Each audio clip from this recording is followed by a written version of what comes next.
আপনারা দেখেছেন একটা সময় পৃথিবীতে গেছে, বাংলাদেশে গেছে, যে উলামায়ে কেরামদেরকে ধরে জেলের ভিতরে দিছে। তো মনে করছে কিছুদিন জেল কাটা পরে বাইর হয়ে তারা চুপচাপ নীরবে অবস্থান করবে বা বসবাস করবে। কিন্তু দেখা গেল যে প্রকৃত কোরআনের জজবা, প্রকৃত কোরআনের আলো যার ভিতরে সবচেয়ে বেশি টকবক করে জ্বলে, ওই ব্যক্তি জেল থেকে বাইর হইয়া আগের চেয়ে আল্লাহর কোরআনের কথা জমিনে আরো বেশি বলে। এটা কিসের পাওয়ার? এটা কোনো ব্যক্তির পাওয়ার না, এটা আল্লাহ কোরআনের পাওয়ার, এটা রসুলের হাদিসের পাওয়ার। ঠিক এই কোরআন এবং সুন্নাহর কার্যক্রম যদি কোনো সাধারণ মানুষের অন্তরের ভিতরেও থাকে, আমি বলতে পারি সেও দুনিয়ার কাউকে ভয় করবে না একমাত্র আল্লাহ এবং তার রসুল ছাড়া। আল্লাহ এবং তার রসুল ছাড়া সে কাউকে ভয় করবে না। এটাই হলো প্রকৃত মোমেনের লক্ষণ, যে আমি ভয় করতে হলে আল্লাহকে করব, আর কাউকে ভয় করব না।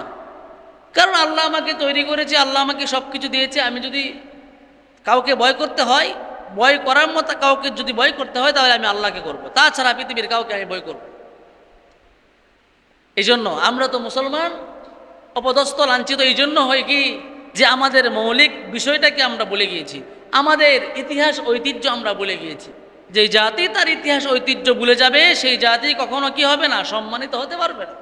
এই হাজারো মাখলুকাত সৃষ্টি করেছেন, তার মধ্যে অন্যতম একটা মাখলুক সৃষ্টি করেছেন যাদেরকে হাইওয়ানে নাতেক বলা হয়, আর অর্থাৎ মানুষ। এই মানুষকে আল্লাহ রাব্বুল আলামিন সৃষ্টি করেছেন দুনিয়াতে। তো এই সৃষ্টির রহস্য, আর এই সৃষ্টি যে আল্লাহ রাব্বুল আলামিন দুনিয়ার মানুষদেরকে করেছেন, তার একমাত্র উদ্দেশ্য হলো আল্লাহর গোলামি, আল্লাহর একত্ববাদের সাক্ষ্য, আল্লাহর তাওহীদের প্রচার এবং প্রশংসা। এই হাইওয়ানে নাতেক মানুষ সেটা আদায় করবে। আর এই মানুষকে আল্লাহ তাআলা কখনো ইজ্জত দান করেছেন, কখনো বেইজ্জতি করেছেন, কখনো সম্মান দান করেছেন, কখনো অসম্মানিত করেছেন। কেন করেছেন? কারণ একমাত্র মানুষ সেওই তাকেই আল্লাহ তাআলা ভালো মন্দ বোঝার ক্ষমতা দিয়েছেন। আর এই মানুষ যখন সে বোঝার পরেও, জানার পরেও, বোঝার পরেও, দেখার পরেও যখন সে নাফরমানি করে, তখন আল্লাহ তাকে কখনো অপমানিত করেন, তখন কখনো তাকে বেইজ্জতি করেন। তো এই জন্য বেইজ্জতি মানুষকে আল্লাহ তাআলা করেন, কিন্তু অন্য কোনো প্রাণীকে আল্লাহ তাআলা বেইজ্জতি করেন না। কেন করেন না? কারণ দুনিয়ার মধ্যে যত প্রাণী আছে, যত মাখলুকাত আছে, যত জীব পদার্থ, যত বস্তু আল্লাহ তাআলা দুনিয়াতে বানাইছেন, এই সবগুলো তৈরি করেছেন মানুষের সেবার জন্য, মানুষের উপকারের জন্য। কিন্তু আল্লাহ রাব্বুল আলামিন মানুষকে বানিয়েছেন আল্লাহর গোলামি করার জন্য, আল্লাহর ইবাদত করার জন্য, আল্লাহর প্রশংসা করার জন্য। যখন এই মানুষ এইগুলা বুঝার পরেও যখন এই মানুষ আল্লাহকে ভুলে যায়, আল্লাহর পথ থেকে সরে যায়, আল্লাহর কোরআন থেকে সরে যায়, নবীজির হাদিস থেকে সরে যায়, তখন এই মানুষ পদে পদে সে অপদস্থ হয়, বিপদগ্রস্ত হয়, সে অসম্মানিত হয়, সে লাঞ্ছিত হয়। কারণ একমাত্র কোরআন আর সুন্নাহ, এই দুইটার মধ্যেই শান্তি নিহিত আছে। পৃথিবীর মধ্যে আর কোনো জায়গায় শান্তি নিহিত নাই। পৃথিবীর মধ্যে অসংখ্য ধর্ম আছে, কোনো ধর্মগুরুরা বলে নাই যে এই ধর্মের মধ্যে একমাত্র শান্তি। কিন্তু কোরআনের মধ্যে, কোরআনের ধর্ম মানে মুসলিম ধর্মের ভিতরে একমাত্র ধর্ম, যেই ধর্মের ধর্মগ্রন্থের মধ্যে লেখা আছে যে একমাত্র ইসলামেই একমাত্র ধর্ম যেখানে শান্তি নিহিত আছে। আর সেটা শুধু মুসলমানদের ধর্মগুরু নয়, বরং পুরা বিশ্বের সমস্ত ধর্মের ধর্মগুরুরা এই কথার উপরে তারা সাক্ষ্য প্রদান করেছে যে একমাত্র কোরআনেই শান্তির ধর্ম।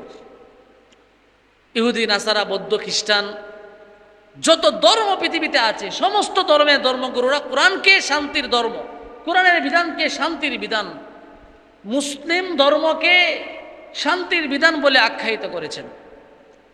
সুতরাং এটা শান্তির ধর্ম, এটার মধ্যে আর কোনো সন্দেহ আমাদের নাই।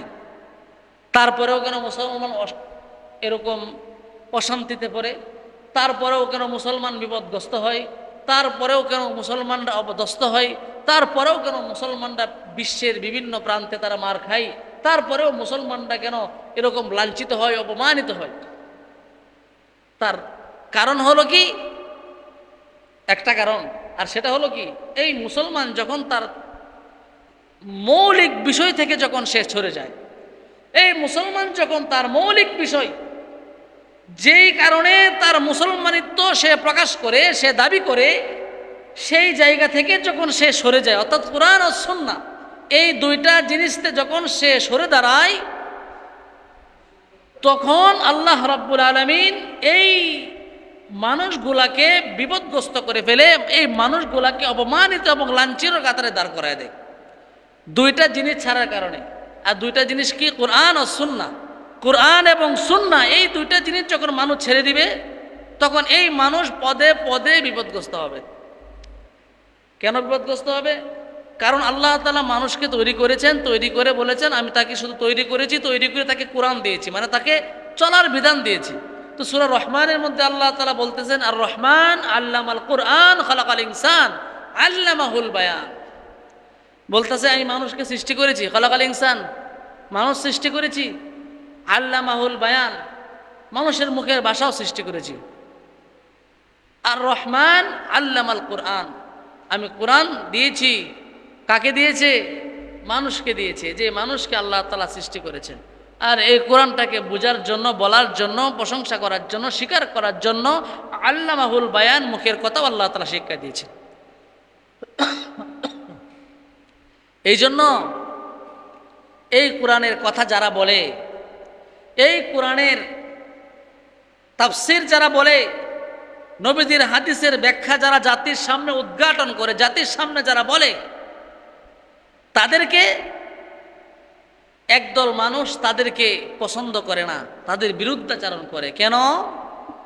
কারণ মনচাহি জিন্দেগির মধ্যে যদি কোরআনের কথা যদি কেউ বলে, তাহলে তার শরীরে আগুন লাগতেই পারে।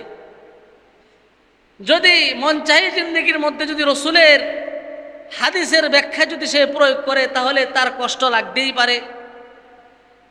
যে ব্যক্তি কোরআন এবং সুন্নাহ মানতে রাজি নয়, তার কাছে যদি কোরআন এবং সুন্নাহর কথা যদি আপনি বলেন, তাহলে সে নারাজ হবে, এটাই স্বাভাবিক।